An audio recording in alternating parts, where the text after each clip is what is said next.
All right, welcome to First and Filoni. This is Championship Week. I'm your host, Donovan and Filoni, and with me this week, special guest, Milwaukee Mike. How's it going, buddy? Good, man. This is long overdue. Yeah, long overdue. It's been a busy off season. Been meaning to get you on, but glad you're here for probably one of the most important weeks that we've had in a while because there's so many different chaos situations that can kind of pop off here, and love to get a Big Ten perspective on things as well. Big Ten fan for life, and um, just a different point of view because we do a lot of SEC down here in Florida. So I got you. I um, got you. we'll go ahead and get started here. We'll talk just some brief stuff that's happened in this last week alone. We'll talk more transfer portal next week when that actually opens up. But some coaching carousel, man, it's happening. It's happening. Elko hired at A&M. The deep fake they had with us with Stoops there for a second. I think both coaches would have been good hires for A&M because Stoops outcoaches everybody, it seems, at Kentucky that they've ever had. And I've been high on Elko all year. We also have Jonathan Smith at Michigan State, which I think is a huge hire for them, Oregon State guy. And then the last note that I have, actually a couple more before the show, Kirk Signetti from JMU going to Indiana. Very big surprise for me. I think JMU's might I feel like JMU has a better path, but Indiana's a bigger school. I don't know here or there. And then Petrino, offensive coordinator at Arkansas, was another thing that kind of stood out here. But where do you want to start, man? Like, 'cause we can talk a little bit, we can talk a lot about it because there's a lot going on these days. And what stood out to you the most? Yeah, I think the Jonathan Smith hire to Michigan Yeah, State, I think that's most interesting to me because I think that program has kind of been in a little turmoil over the last couple of seasons. And you've seen on Twitter that I believe all three of their quarterbacks hit the portal. I think so. Um, Yeah, quite a bit of them, which I'm not surprised. yeah, so you kind of want somebody to come in there that's shown that he can run a program. He's somebody that will represent your university well. My notes here: he spent 6 seasons at Oregon State, just about 500 there, and he's an offensive-minded coach. So it's interesting to see what happened over there in terms of that Michigan State position. I think that's probably the best hire out of all of them as well, for that situation. He's not your big flashy name, but he's the guy that's going to bring stability, and that's what they need, right? Mel Tucker Yep. got that huge contract after one winning season. Like, I didn't think he deserved it, but hey, you get the money when you get the money, man. There's no shame in that either. But I Absolutely. agree. I think you said he's offensive minded. I agree as well. But that defense Oregon State's had over the last couple of years in general has been amazing. So I'm interested to see what he can do with some bigger funds, probably at Michigan State than Oregon State, and maybe bring Michigan State back to the was it D'Antoni days, right? With Yep. back with Le'Veon Bell and the boys back then used to rolling all over Notre Dame, which Yeah. hurt my heart there. But yeah, no, I thought that was a good one too. Um, and I kind of, we just talked or we just stated it as well. The JMU guy, Kirk Signetti. What are your thoughts on the Indiana hire? I saw it a couple hours before. Talked a little bit about it with my normal co-host. He couldn't be on today, unfortunately. But um, what are your thoughts on that? Like, I feel like JMU is in a better spot than Indiana, but Indiana has the funds, I think, that can kind of roll through. Yeah, so my thoughts on somebody going from like a kind of like a mid-major program to a Big Ten program like Indiana is I think it's more of just visibility, right? Right. So at Okay. JMU, not being a Power Five team, I Yep. think that kind of maybe factored in. I could probably say, what's happened to them over the last 2 seasons is probably factored in as well, where, Oh, yeah. they were kind of getting that that Yeah. that back and forth with the NCAA in terms of whether they can go bowling or not.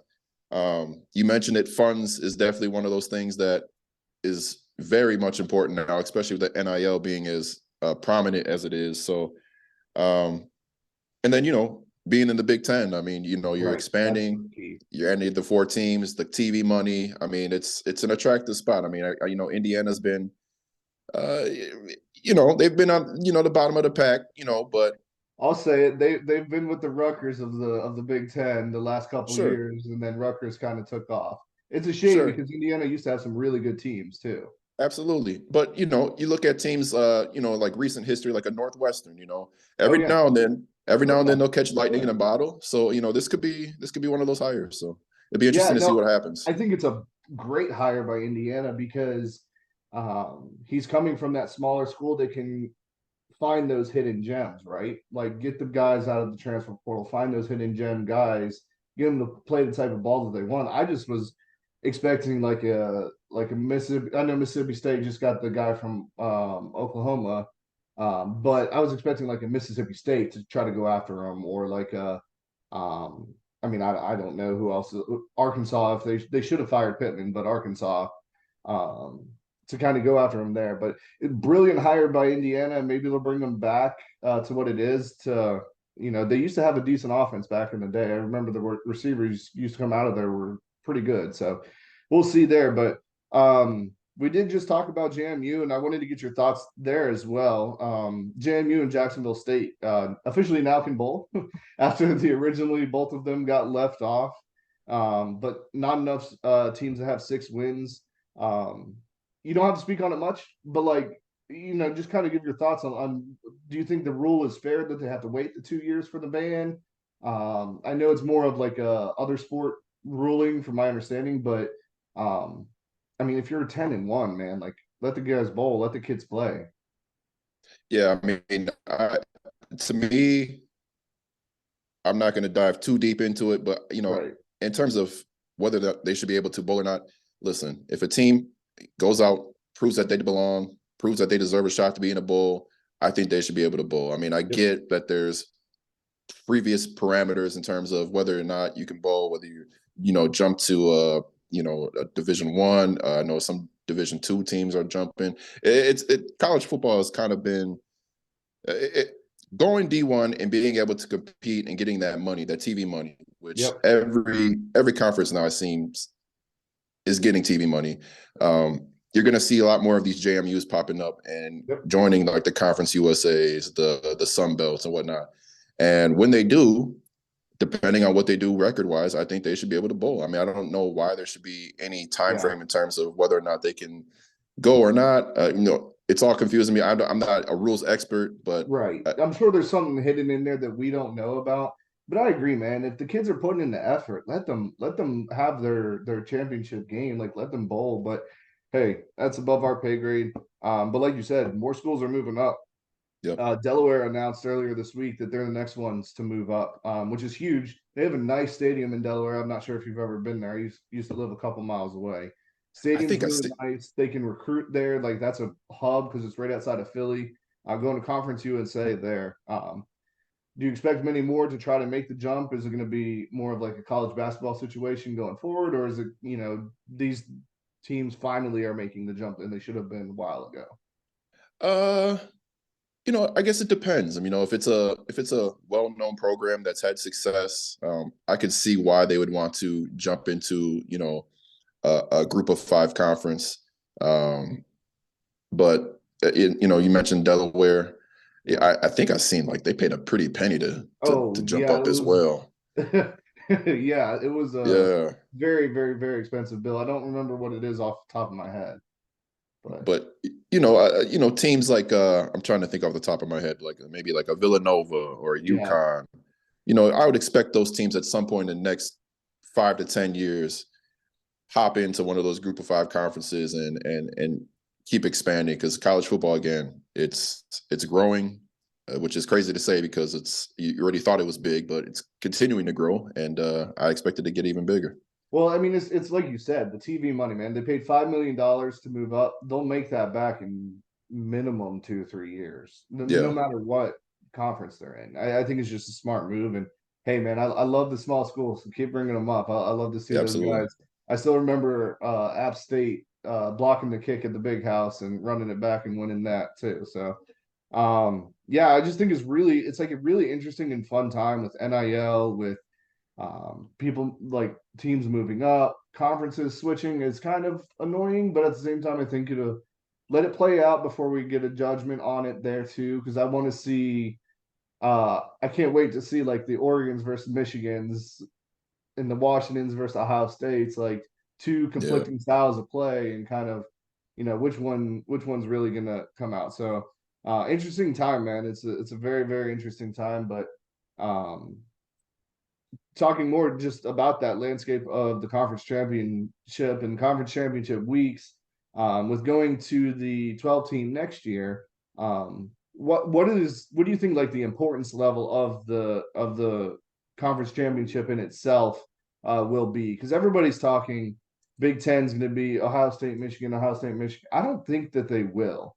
I think there's going to be more, with teams moving in. There's going to be more variability in there. But what are your thoughts? Like, do you see the conference championship being more, less, or equal of importance, like, going forward? I know it's a tough question, but No, no, I've experienced, like you said, you have SEC experience. I have majority of my life been in Big Ten country. So I think, let me speak in terms of the Big Ten and like how I see that playing. It's very interesting that they went away from divisions. I think yes, that's the first thing that really stands out to me when I kind of dive into it. You're gonna have what's the number of teams now? I mean, it's upwards of 20, 15, right? 20. Yeah, yeah, yeah. So to Which not you have can't have divisions, divisions at that point. I think with that many sure, teams. sure, but I think as time goes on, I think there'll be a different system that they develop within the Big Ten, obviously. But to begin with, I think off the top of your, like you mentioned, a lot of people assume that's going to be Ohio State, Michigan, Ohio State, Michigan. But you're bringing in Oregon, you're bringing in Washington, USC, Hmm. UCLA. You've got your Iowas, you've got your Wisconsins, Yeah, you've got teams that are going to be in the mix here and kind of shake things up. So in terms of the actual conference championship game, I think getting there is going to be important. Who wins it? I think with the 12 team format, I think hmm, it's going to be more of a seeding yeah, situation. But if you get to your conference championship and you're in the Big Ten, I think you automatically cash your tickets into the 12 team playoff. So I think that's going to kind of be yeah. You the, do. the, Yep. that's going to be kind of the gist of, okay, we got to get to this championship game. How do we get there? How do we navigate no divisions? It's going to be interesting to see. Yeah, no, I think it's actually really fun. Like, I understand, like, and I've been a big proponent of the um losing of divisions for some of the bigger conferences. I think the Big Ten, if they didn't add anybody, I'd be for keeping it, because yeah, the East is pretty heavy, but Iowa and Wisconsin also have dominated the West for how many years as well. Like, so you can't Right. really say it's a Michigan Ohio State problem when, Wisconsin and Iowa are going back and forth on the West side almost every year for the Right. last 20 years. I think it brings, excuse me, an extra wrinkle as well. Um, but I think the Big Ten, like, you kind of just hit the nail on the head with all the points that I was going to say too. The Big Ten is going to be the most fun. Big Ten, Big 12 probably going to be the most fun next year to watch because of the new teams, the new styles. I mean, Iowa versus USC, I really hope they play, and I can't wait to watch it because I think Yeah. Iowa's Yeah. defense will swallow that USC offense, and I'm not sure if USC's defense can stop an Iowa offense. Like, I don't know. So it'll be fun to kind of see. But I agree. I think it is going to be important because, one, you said seating. I agree with there too. Um, but how fun will it be to watch Ohio State, Michigan potential to play 3 times a year? Like, I Oh think that's yeah. great. Like, with the product we've been getting, or like in Right. Alabama, Georgia for SEC, right? Like Alabama, Georgia 3 times a year would be wonderful. Yeah. Um, so, or I mean, even Texas, Oklahoma, because that could happen too, right? Like, the list goes on and on. But this is why, like, I think there's so much parity. We talked about this could be chaos week a little bit at the beginning. So many different scenarios, and every other podcast is going to go all the 14, 15 different scenarios, so we won't do that. But my thing is, why don't we just make a ruling and let the 12 team start this year, and let's see what happens? Because the 12 team, I think, would be even more fun, right? Yeah. So as of right now, you have Georgia 1, Ohio State. Oh wait, no, I guess this is old. Michigan would be Michigan 2. Let me see if I can find an updated one here. Give me 1 second. Yeah. Um, well, let's just go off the top, right? Like, so it's Iowa, or I mean, excuse me, ooh, not Iowa. Georgia 1, Michigan 2, I think it was Washington was 3. Florida State. Um,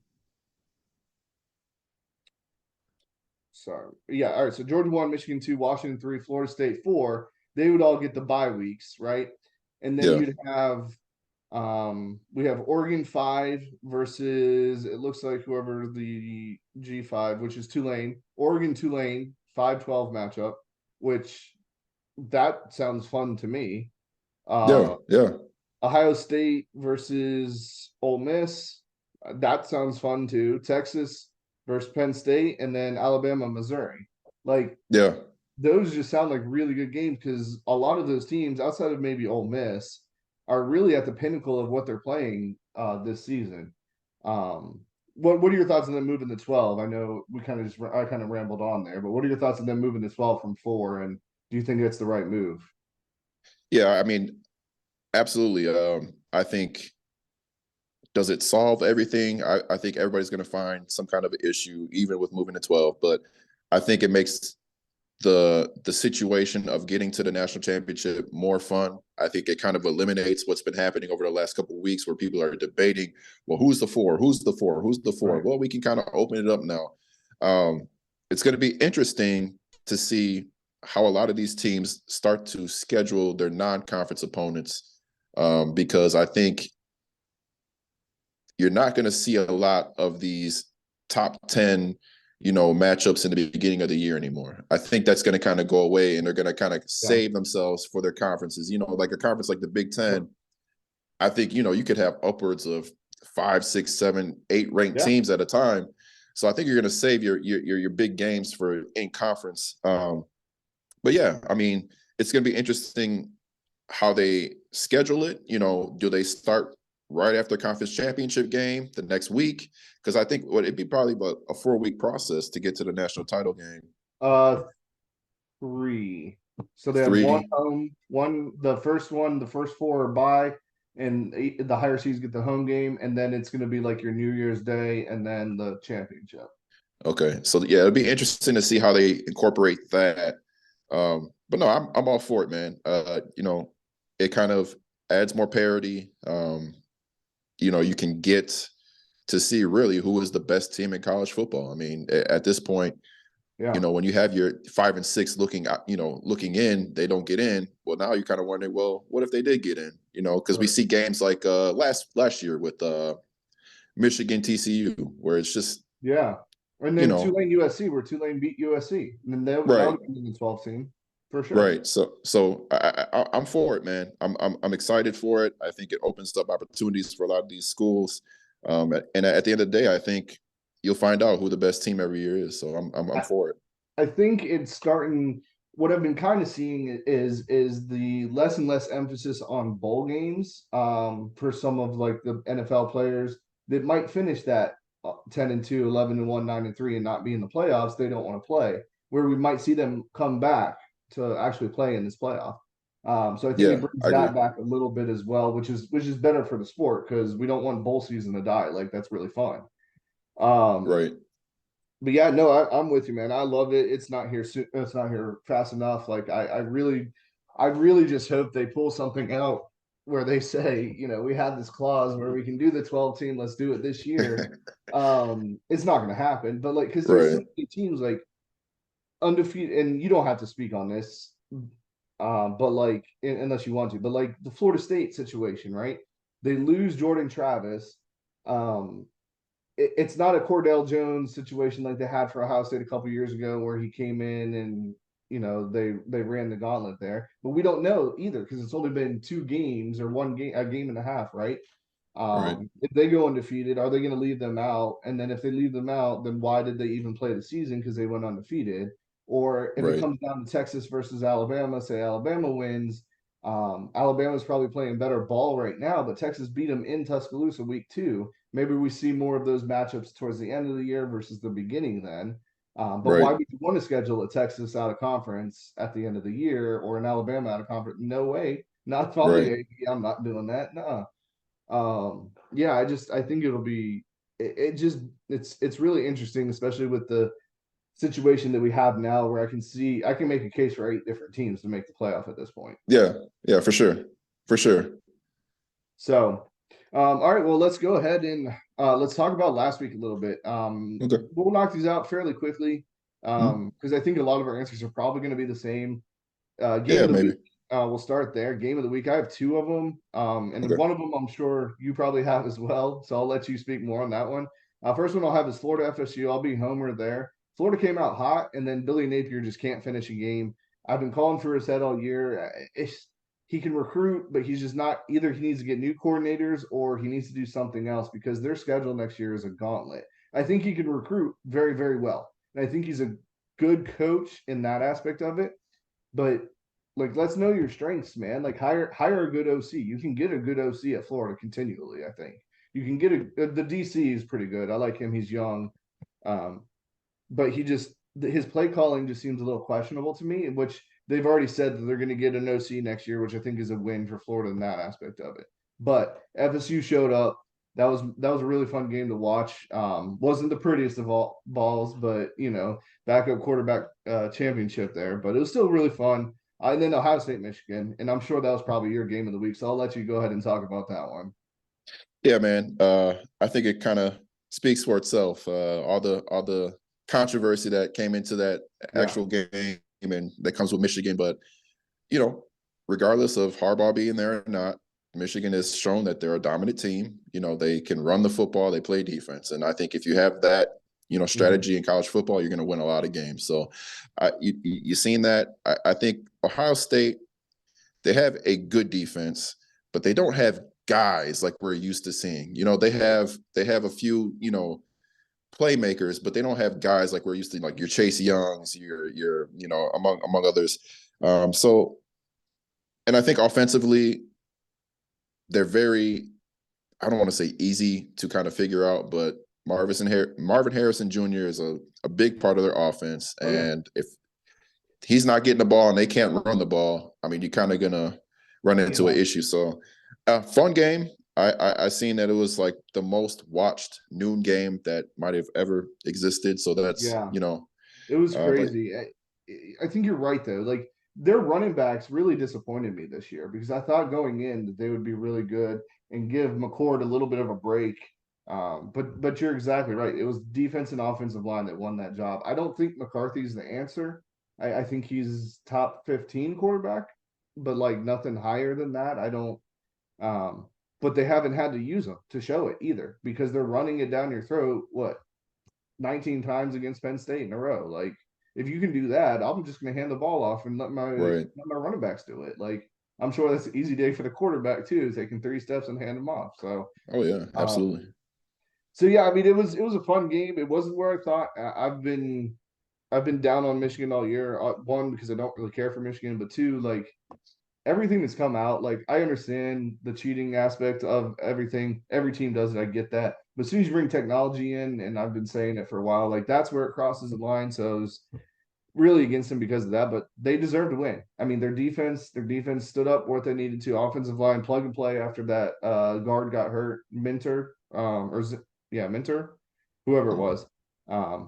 Really, really impressive win, and it's gonna be tough to keep them out. Even if Iowa pulls the miracle on the football miracle in Indianapolis here. So we'll see. Player of the week, man. Who you got for player of the week? Might be unconventional, but I'm gonna go with Washington's kicker, Grady Okay. Goss, Hey, I'm always Gross. for the brand, brother. So you ain't gonna tell me. I've had 3 kickers on this year, so we're good. Yeah, yeah. I just think big spot at the end of the game. Needed Yeah. to needed to kick the field goal to win it, and kept them in the playoff conversation. So I think that's where I'm going with my player of the week, kicker from Washington, Grady Gross. Yeah. Yeah, that was yeah. I have to agree there. I'm going a little unconventional as well, and I won't go in much further because you already said it. Michigan's defensive and offensive line. They won in that game. And we can talk circles around it all you want. So but that's who I had as well. And just because that was the most watched game of the week, I feel so. Yep. Um, so winners of the week, man. I got 3 of them here, and they're all kind of unconventional, right? So fans who love the college football playoff chaos, I'm here for it. We haven't had that 1 week of upsets that usually happen where it's like 3 or 4 big upsets. Could happen this weekend, Good. maybe not. But I keep saying it. This feels like the 2007 season, right? When there's a bunch of teams that could potentially win it. Nobody's really taking a leap and bound ahead of anybody else. I don't really think, because I think Georgia's better than everybody at this point, but like Michigan's right there too, and Washington keeps winning. So we have that there. Also Texas A&M. I think Elko's a great hire, or Texas A&M and Michigan State, just kind of reiterate our beginning conversations. Two great coaches, and I think will turn the culture around. That is much needed for those storied programs there. So those are my winners of the week. So who do you got for yours? I'm going with a whole team. I'm going with Florida State this week, Yep. with the win because Yep. of their quarterback Tate Rodemaker. I think getting a kid that come in after obviously a traumatic injury to your starting quarterback, didn't play the most pretty game, but did enough to win the game. And I think what I liked the most was, I think might have been like the fourth quarter where he got targeted Mm-hmm. Yeah. and toughness to come back in and help get that win. I think the environment is definitely going to help propel him into this conference championship game. Yep. And I just think it's big, man. You're looking to get into the playoffs still, and for a kid to come in and just kind of do his job and get the job done, I commend that. So I think I'm going with Yeah. Florida State this week. Yeah, and once he settled in, man, like what you said, like once he settled in, he actually looked pretty good. I mean, he's a highly recruited player out of Valdosta.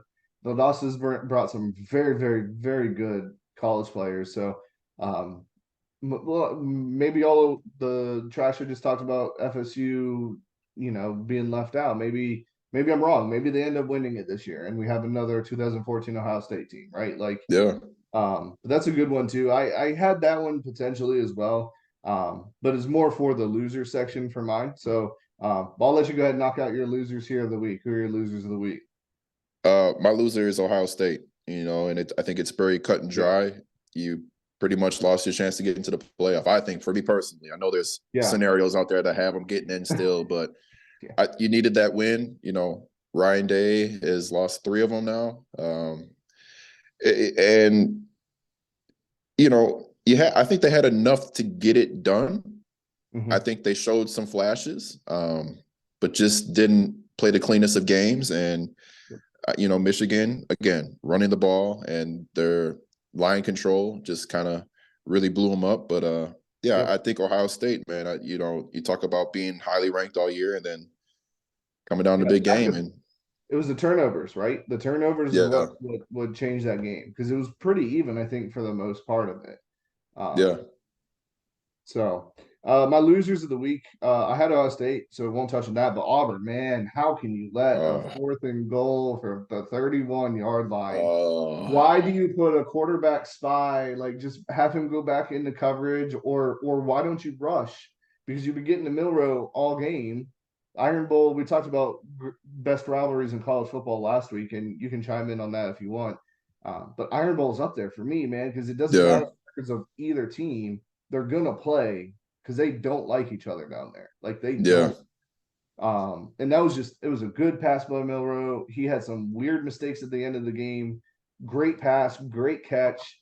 Found the guy in single coverage that was, I mean, it was good for Alabama there, but like, Auburn, what are you doing, man? Like, I don't know yeah. that call there And it was what? It was 4th and goal, from and the they were in the 31. 30 for the 31. I mean, Yeah.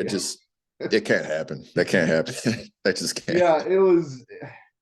Yeah, that was your Super Bowl, and Auburn probably should have won that game. Yeah, But I think we both think Alabama's the better team at this point. Give Hugh yeah, Freeze a couple yeah. more years, but it was an interesting ending to that as well. I agree. All right, well, that was it for last week. Let's go ahead and get into these game picks here. Yeah, We got championship weeks. We got 5 G5s and 5 Power Fives. I got my co-host picks as well, so I'll give those out as we go through them too. Okay. Just to update everybody on the records for the year. Um, we have my game picks me 91 and 44 on the year. Andrew is 88 and 47. And then my locks of the week, the betting picks that I have is 76 and 54. So that's what you're going up against here. I'm trying to get to 100, so we'll see if I can get I 90 got you. here. I don't know if I can. Came close last year too, but we'll see. 10 games. So 10 games. Where do you have a game that you want to start with, or you want me to just go down the list? Yeah, just go down. Yeah. Gotcha. All right. New Mexico at Liberty. Liberty's favored by 11 points. Liberty, sneaky good team again this year, losing their head coach last year didn't seem to matter. Liberty seems to be on another level, but New Mexico, pretty good team this year, bounce back season once again. Both teams are actually really fun to watch if you love the college football sport. Both Andrew and I have Liberty in this game. I think they're just the better program at this point. Yeah, I went Liberty as well. To me, they have a running game, and I think that's going to be the difference in the game. So I went Liberty. Yeah, not their typical air raid offense that Liberty seems to have, or at least in the past with Willis and a couple other kids who can sling the rock around. So next one we have, which might be the game of the week, Oregon at Washington. Oregon's favored by 9.5 points, which I think is a weird spread to have. I don't think Oregon's really played. I mean, they played a Pac-12 schedule, so it's not easy. I don't know if they deserve a 9-point favorite here. I know Washington seems to struggle with Penix. I don't think he's in the Heisman race anymore, but they keep winning though. Like, how can you doubt a team that keeps winning? Who you got here?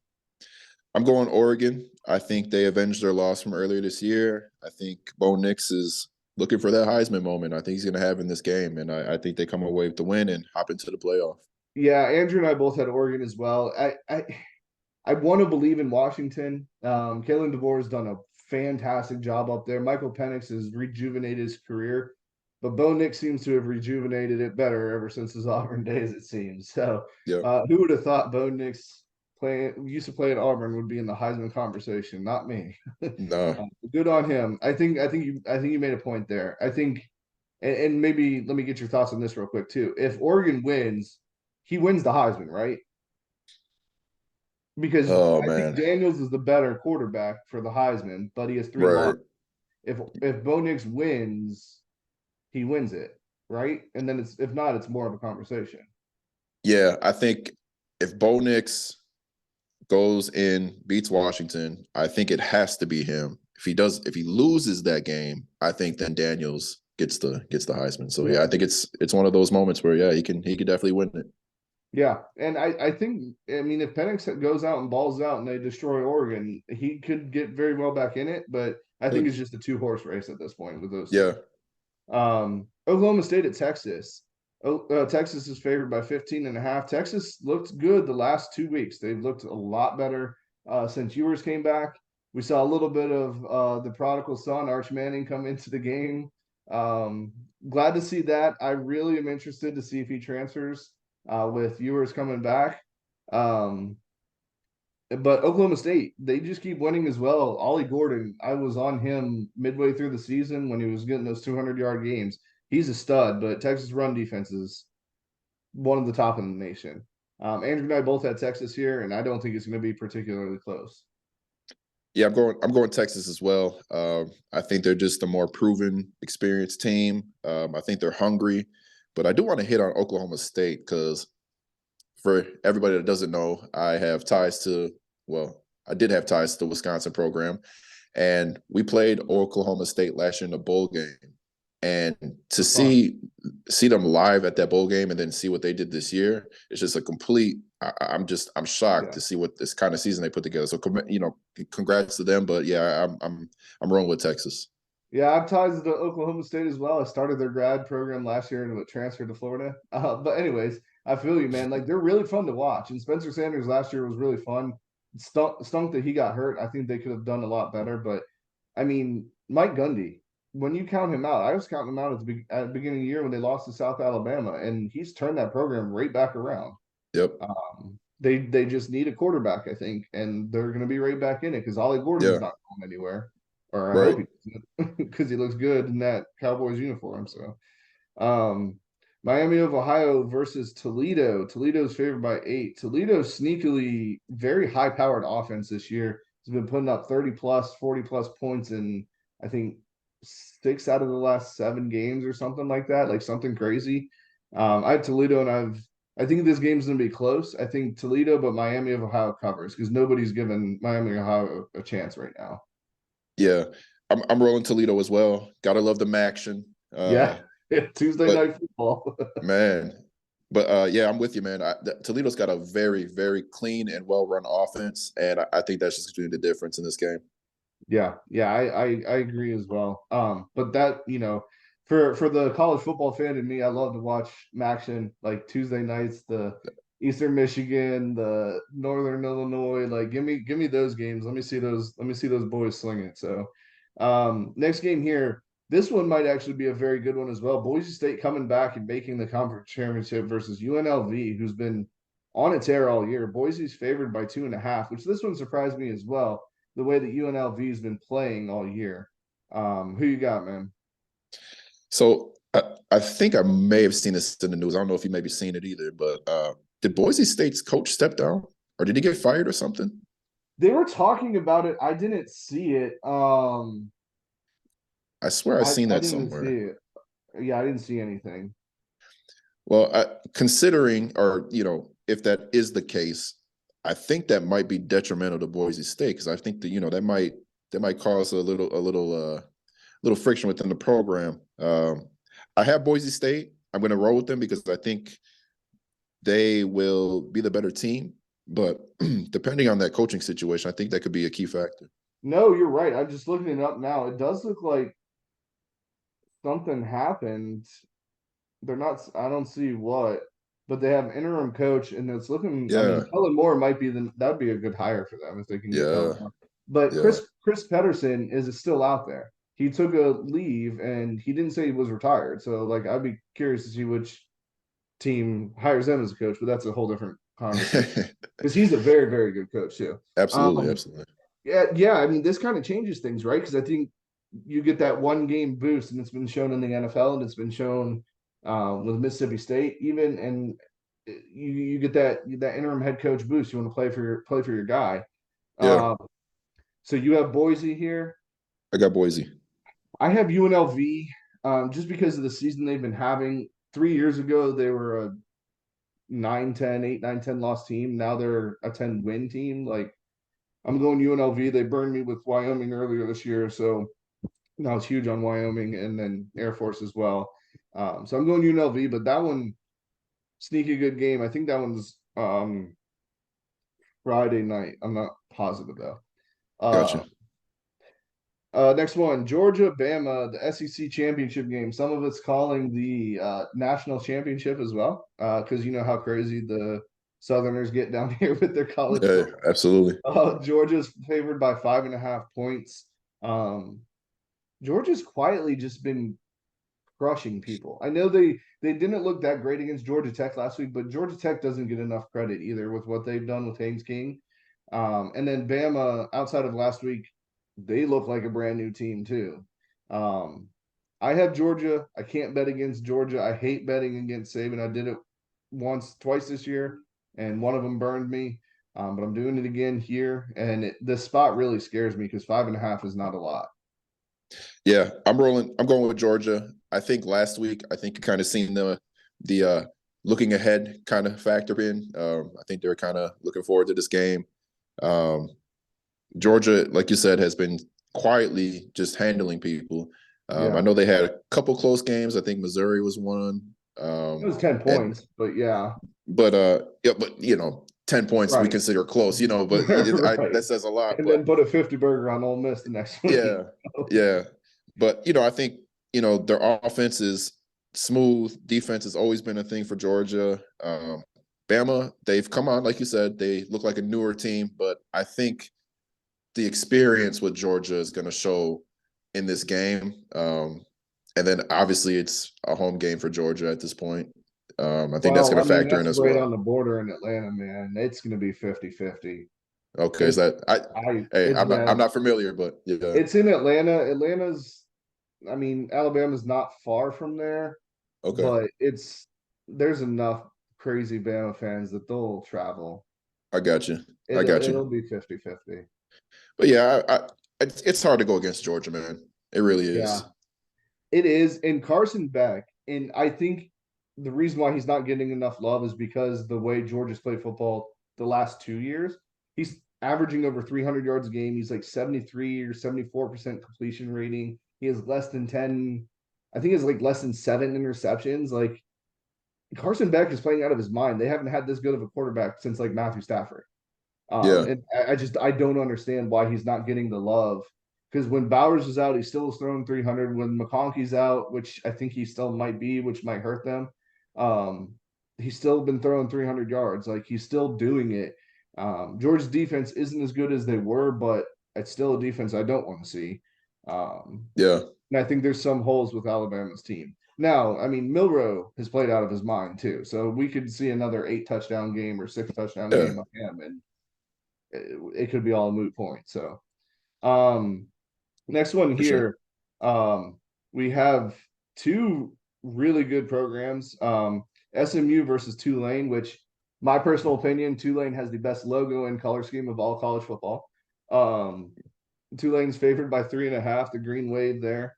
Um, I'm going against my Tulane Green Wave. I've been very high on them for the last few years. I think SMU just puts up a lot of points, and Tulane's offense just seems a little off this year compared to where they were last year.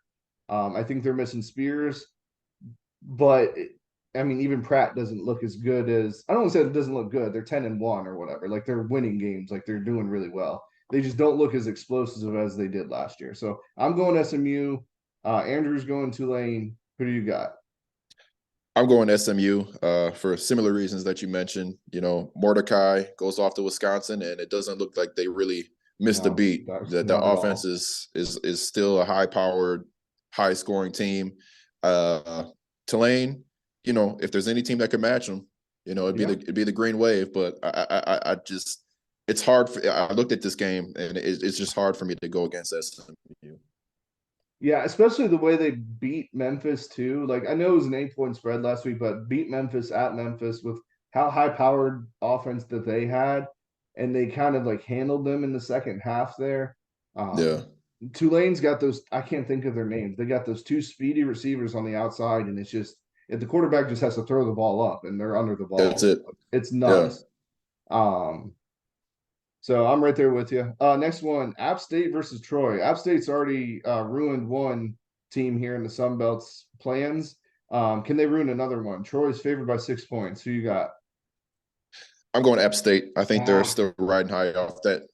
They're still riding high off that JMU win, and I think that momentum's gonna carry in, and they're gonna keep it rolling.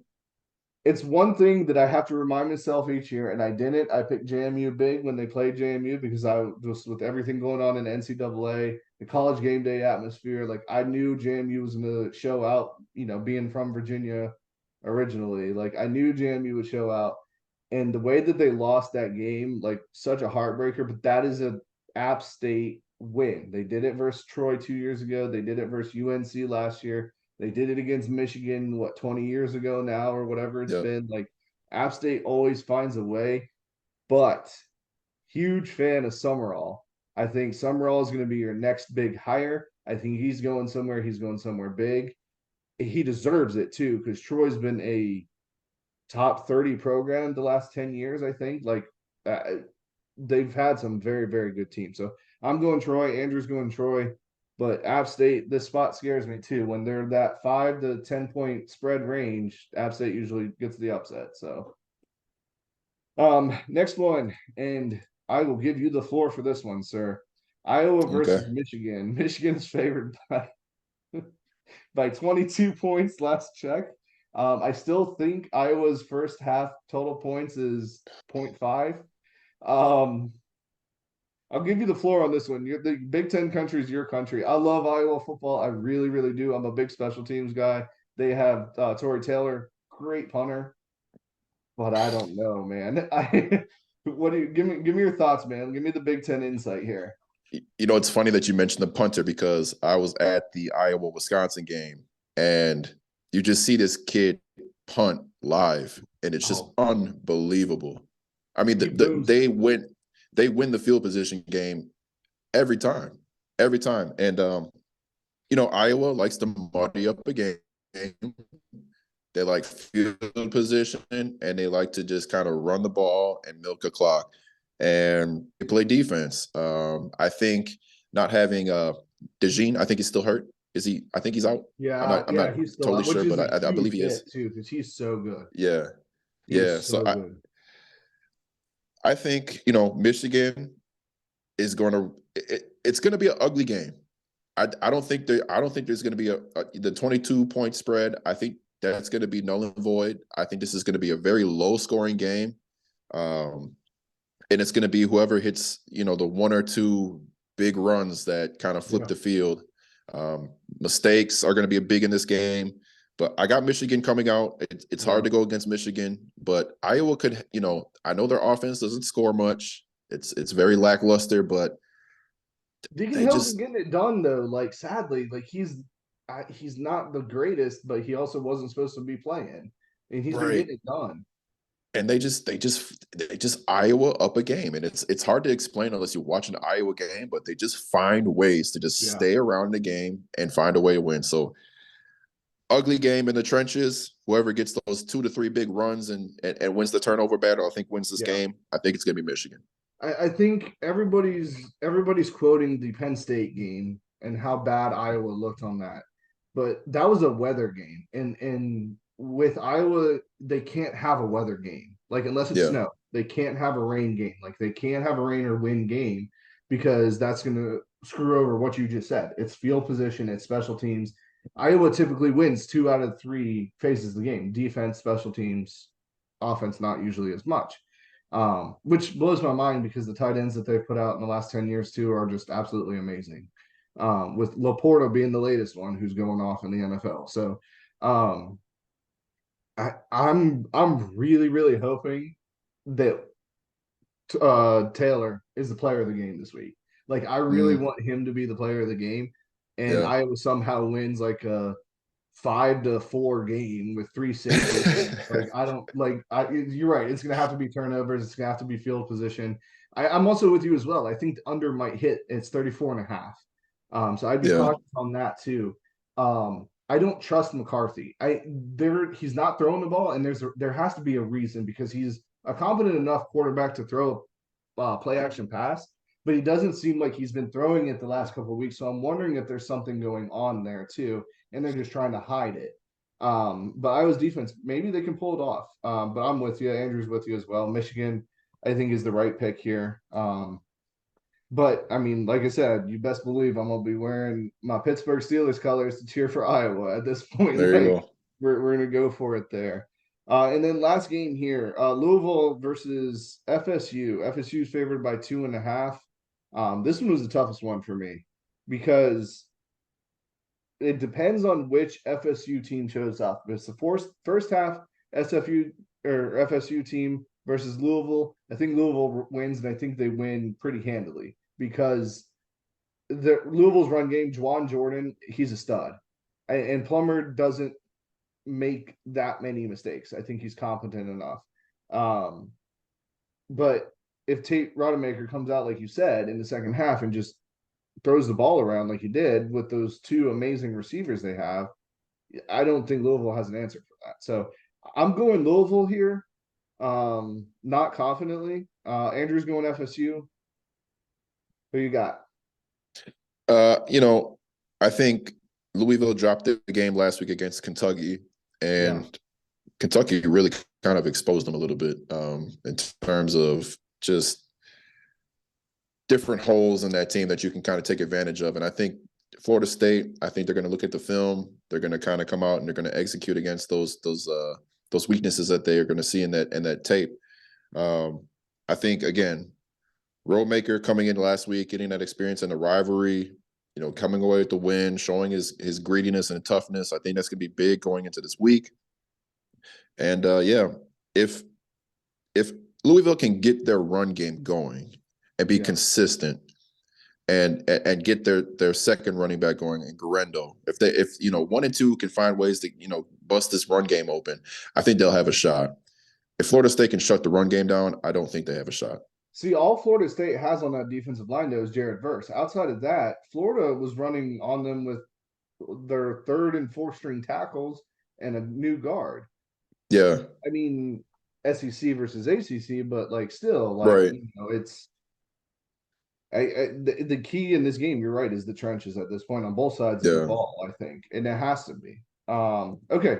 So my locks of the week here. I'm just going to run through 10 games. If you hear something that you like or dislike, just yell at me to stop, and we can talk about it here.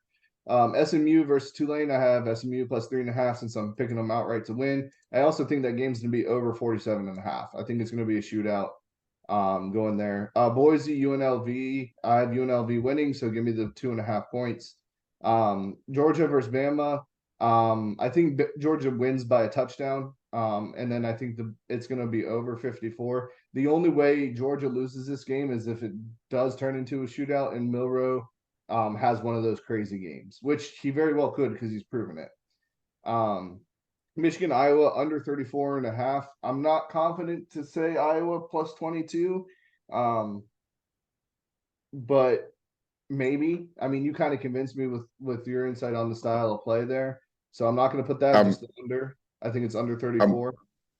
That would probably be my lock. I'm going under 34. Yeah, under 34.5, I think. Because I think their defense is good enough to stop them. And if something is wrong with McCarthy, I think that'll be exposed this week. Yep. Louisville versus FSU. I mean, Louisville plus 2.5 because I'm already picking them to win outright. I also think this game will be under 47.5 points too. The over didn't hit last week, and I had the over for Florida. And if Florida can't hit the over because their offense, though they had a backup quarterback, their offense is still pretty good. I don't think that Louisville will either. Toledo versus Miami, over 44.5. Both teams can score. Toledo's been on fire lately too. And then Oklahoma State versus Texas. I have Texas winning by more than 15.5 points as well. I'd agree. I'd agree with most of that. So I don't have anything different to say other than, like I said, I feel like the Michigan Iowa game is going to be under. Yep. I think the FSU Louisville game will be under. Yep. And I think the SMU game, I think that's going to be over. Yeah. And I actually got earlier this week, I got SMU at plus 5.5. So I'm really liking that one right there too. But okay. And so just a couple other things here. We usually do, and I'm not sure if I put this in the notes, and I apologize, so I'm kind of putting you on the spot here. We usually do upset of the week and player of the week. Now that there's only a few games, we've only picked 10 games. We're not going to do upset of the week here because I think we'll both pick Iowa. Let's hope that happens. But who would be your player of the week or player to watch this week? I can go first if you want me to, because I have a couple. But if you want, all right. So I got Bo Nix. We talked about it already. If he wins the Heisman. I think this is his Heisman game. I also look at Rodemaker as well. He needs to have a good game if Florida State wants to have a case. And it sounds so stupid. If Florida State goes undefeated, they still need a case, I think, as well. So Rodemaker needs to make a statement here. And then Taylor, let me see the punts, man. Let me get going. Let me see. Let me see what you can do. Yeah. I would probably go. I go Ewers at Texas. Yeah. Because I think that's good. I think that has potential to be a shootout game. Honestly. It could. Yeah. And I think it's going to come down to his arm. And I think that I think he could really put up some good numbers in that game. I'm going to go with Corum at Michigan. Yeah. I think it's very that Michigan's going to depend on him busting at least one or two nice runs and getting just a solid run yard per rush average in that game, because again, it's going to be a field position game. So if you can average 3 to 4 yards a run, I think that's going to be huge. And I think that's a guy that can do it. Yep. And then run maker, I think he's got to be the reason FSU wins. He's got to be the reason. And if he's not, if he doesn't put up, a good game, I think Louisville could catch them. And look, their playoff hopes, depend on it. So I think, he's got some pressure on him, and let's see if he can rise to the top here and pull something off for him. So I think those would be my three. Yeah, I like all those as well. Corum has had a good year too, but it's not the same year that he had last year, which is surprising me as well. But hey, if they're winning, they're winning. It doesn't matter. All right, Mike, last thing here, and it's off the cusp as well. Who are your 4 teams in, and who's the first ones out? Yeah, so I am going to go. Let's see here. I'm looking at my list. Pull this up here. I think Georgia's a lock. I think Michigan is a lock. I think Oregon beats Washington, so they get in. And then I think it's hard. It's hard to say. It's hard. I mean, if Florida State goes undefeated and wins their conference championship, which I feel like this is kind of the barometer of how this whole playoff thing gets set up. Yep. It's set up to showcase your conference champions and your undefeated teams. It's hard for me to say that they cannot get in. Now, on the flip, you got Texas sitting there, and if they win their conference, you got to consider them. And I think it comes down then to, well, if we're really on the cusp of Florida State, let's kind of put Texas and Florida State up against each other. Let's kind of see what their schedule look like, see, strength of schedule. Oh, man. Is that Alabama win enough to surpass FSU if FSU is undefeated? That's the conversation. It's got to be considered at this point, because Alabama's playing so much better now. But then, when they beat them, they weren't that. Man. Remember, Milroe did not play versus UCF that next week. Yeah. See, this is where I think I'm with you. And while you think about that for a second, I think you can't have a undefeated conference champ out. Yeah. Because if so, why do you play the games? Yeah. But Texas, I think, is better than Florida State without Jordan Travis. Yeah. And that's where I think the committee, I think they're hoping that Florida State loses to Louisville, because then you can easily put Texas in there and then got your 4. Yeah, I mean, if we look at the schedule here, Friday night we'll know Oregon, Washington. I think you're right. Pac-12 champ has to get in. I think it's yeah. Oregon is more of a question, I think, than Washington would be. But I think that they get in. I think and then on Saturday, the 4:00 game, if Bama wins, that's where the real chaos starts. Because are you gonna take out Georgia, who's lost 1 game in 3 years? Right. Or are you not gonna have the SEC at all? I've heard people talking about that. And I think that's a big, they're not gonna leave out an SEC team because that's big money. But that's the big thing. So that's where, and then night game, of course they put it last, so we'll be chewing on our fingernails until 11 o'clock on Saturday night. We'll find that out.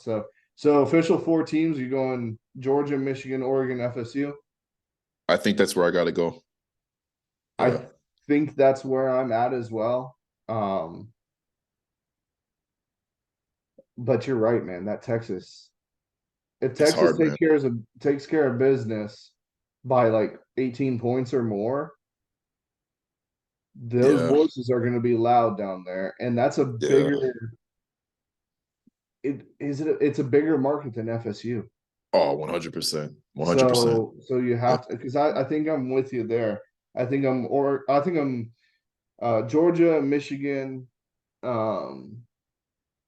Oregon, I'm not necessarily sold on because their only good win would be Washington, and they lost to them once. They did redeem themselves, and I think that's huge.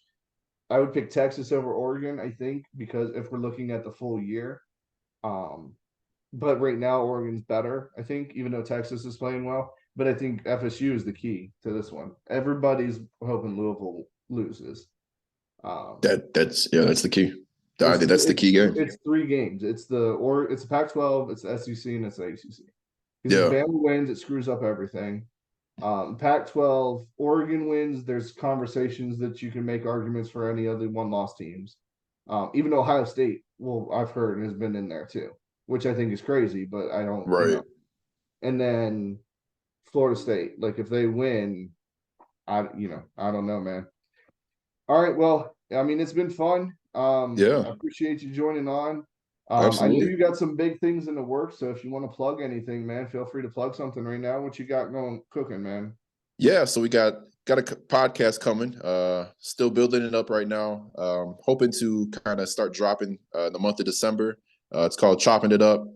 Basically, it's just going to be a conversation podcast. Hoping to get some guests on and just kind of exchange information. Learn some things. Just kind of really be a conversational piece.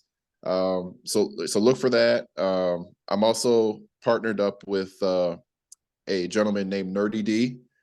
He is part of the casual wrestling community. He has a podcast that drops weekly. I am with him monthly to do a breakdown of each premium live event. And yeah, that's about it. I mean, big college football fans will be tuned in this week and riding it out to the Yeah, champion's crown.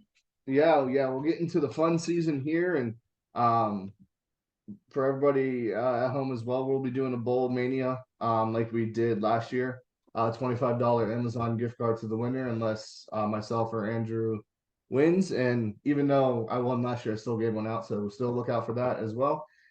Mike, thanks again, man. We'll have you on, maybe have you on again during bowl season, if not next year for sure.